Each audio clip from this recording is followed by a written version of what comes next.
Here's a crazy interesting post you may have forgotten about.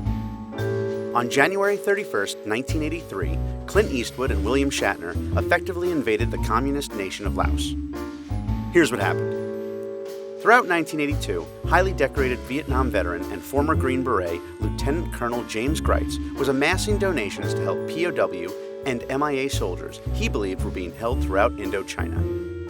Taken by Gritz's passion, patriotism, and storytelling, actors Clint Eastwood and William Shatner both gave him tens of thousands of dollars, which Gritz used to hire a small A-team-style force of trained servicemen and women.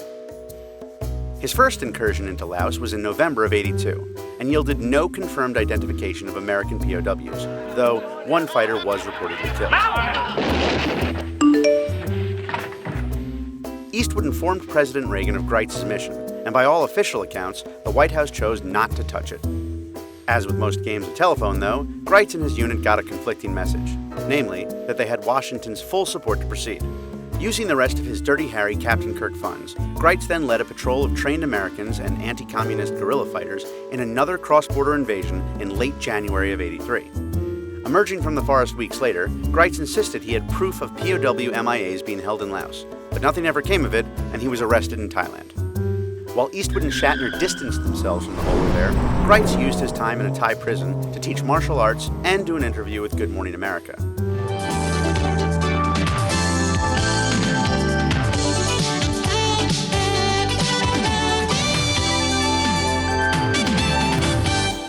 Years later, he would accidentally run for the vice president under the white nationalists' America First Party with Ku Klux Klan Grand Wizard David Duke, and then purposely run for president under the slogan, God, Guns, and Gritz.